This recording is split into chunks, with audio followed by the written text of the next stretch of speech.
In 2026, the global supply chain is experiencing a systemic polycrisis where geopolitical blockades at critical maritime choke points and record high fuel costs have created a inflationary cascade that is effectively pricing small businesses and vulnerable economies out of international trade. The era of cheap, fast, and frictionless global trade has officially fractured. If you have noticed prices rising or products disappearing, it is because the global supply chain is facing a systematic breakdown. Right now, the world's most vital shipping lanes are Suez Canal, Red Sea, and Strait of Hormuz are physically obstructed by conflict. This has forced ships to take massive detours around Africa, absorbing global shipping capacity and sending container rates to record high. We have the highest supply chain pressure in 4 years. Fuel costs are at record levels, and new protectionist tariffs are making cross border trade more expensive than ever. We are not just seeing delays, we are seeing a 16% surge in commodity prices and energy costs jumping by 24%. The real tragedy is who this hits hardest. This inflationary cascade is acting as filter, excluding small businesses and developing nations from global trade because they simply cannot afford the emergency surcharges or the $2.5 trillion gap in trade finance. The bottom line, global trade growth has stalled to just 1.9%. Companies are now being forced to ditch just in time efficiency for just in case resilience, moving production closer to home to survive this new reality.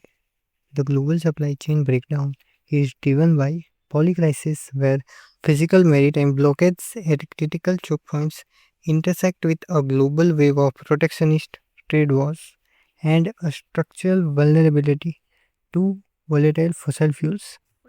To understand why your packages are delayed and prices are spiking in 2026, we have to look past the symptoms and find the three root causes that have broken the system. First, we have a physical blockade of the world's most important shortcuts. Conflict in the Middle East has compromised the Strait of Hormuz, the Red Sea, and the Suez Canal. This forces ships to take a massive detour around the Cape of Good Hope, adding thousands of miles and weeks of transit time, which effectively swallows up the world's shipping capacity. Second, it is a regulatory war.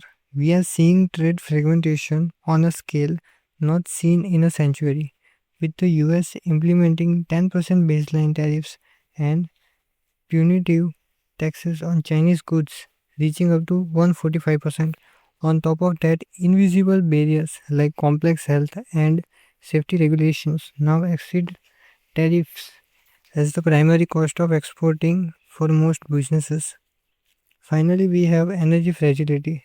Our logistics networks are still dangerous reliant on fossil fuels, leaving them at the mercy of record high diesel and oil prices. Even our transition to clean energy is hit by monopoly problem, where a single country refines 90 out of 20 critical minerals needed for electric transport, creating a massive risk for economic cohesion. Essentially, the ships can't get through.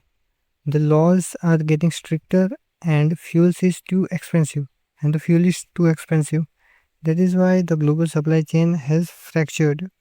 The defining matrix of this crisis is 1.82, the score on the Federal Reserve Bank of New York Global Supply Chain Pressure Index, which hit a 4-year high in April 2026, proving that logistics strain has returned to levels last seen during the peak of COVID-19 pandemic. You don't have to take my word for it.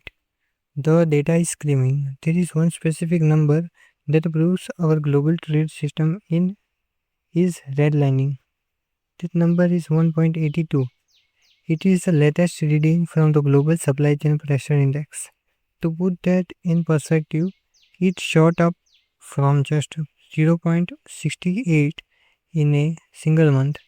This confirms that the pressure on global shipping is now as bad as it was during the absolute worst of the 2022 pandemic disruptions.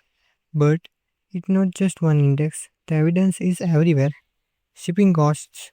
The price to move a 40-feet container has surged to $2,286. Air cargo collapse. In the Middle East, air freight volume has plummeted by 54.3% because the airspace closures, port delays.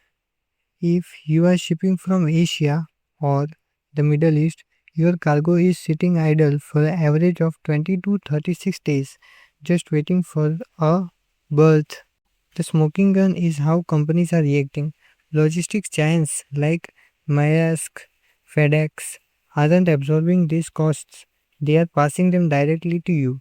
Maersk has already triggered emergency fuel surcharges of $140 per truck move in the US because diesel prices hit $5.30 a gallon. When the World Bank projects a 16% jump in commodity prices and a 24% surge in energy, it is not a guess. It is the mathematical result of a supply chain that has physically broken. Now, the solution.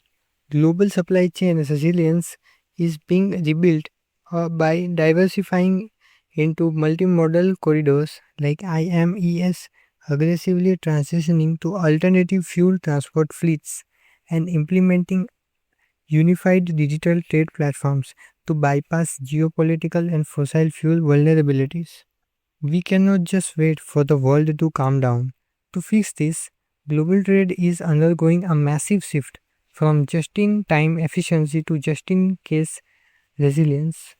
Step 1 is multimodal corridor diversification. Since maritime chokepoints are compromised, we are building projects like the India Middle East Europe Economic Corridor. This integrates rail and digital infrastructure across three continents to create a land based freight spine that bypasses ocean vulnerabilities entirely. Step 2 is decarbonization. The only way to stop fuel price spike from breaking the system is to stop using the fuel. The shipping industry is rapidly switching to dual fuel vessels powered by green methanol and ammonia, while inland logistics are moving toward heavy duty electric and hydrogen vehicles. Step 3 is digital trade facilitation. We are replacing piles of paperwork with single window digital systems. For example, Unified Logistic Interface platform has already integrated over 30 different government systems into one API, drastically reducing clearance times and bureaucratic friction. Finally, we are using AI and blockchain to bridge the $2.5 trillion trade finance gap by giving small businesses predictive analytics and secure digital payment trails. We allow them to re-enter the global market even when shipping costs are high. The fix isn't about returning to the old ways. It is about building a modular, energy independent, digitally transparent architecture that can survive the next crisis. Now, implementation steps. The implementation strategy. Implementation is occurring through the aggressive onshoring of critical goods, the digital unification of logistics data to slash bureaucracy, and private sector shift toward modular networks and alternative fuel fleets. Turning these strategic solutions into a reality isn't just about planning. It's already happening through three major implementation steps. Step number 1 is secure the foundation. Onshoring and new corridors. Nations are now securing their own backyards by onshoring the production of essential medicines and minerals. At the same time, they are physically building new projects like the India Middle East Europe Economic Corridor to create a land based alternative to risky maritime routes. Step number 2 is unify the data. Digital integration. To kill the invisible cost of paperwork, countries are launching platforms like India's Unified Logistic Interface platform, which merges road, rail, and customs data into a single digital view. This allows businesses to track cargo in real time and bypass the administrative friction that usually slows down trade. Step number 3 is modernize the network. Fleet and network redesign. The private sector is redesigning itself from the ground up. Shipping giants are moving away from traditional routes to hub and spoke systems to isolate port congestion while rapidly deploying new fleets of dual fuel methanol ships to stop being victims of oil price spikes. This is how we move from broken fragile system to one built for modular resilience and digital transparency. Thanks for watching.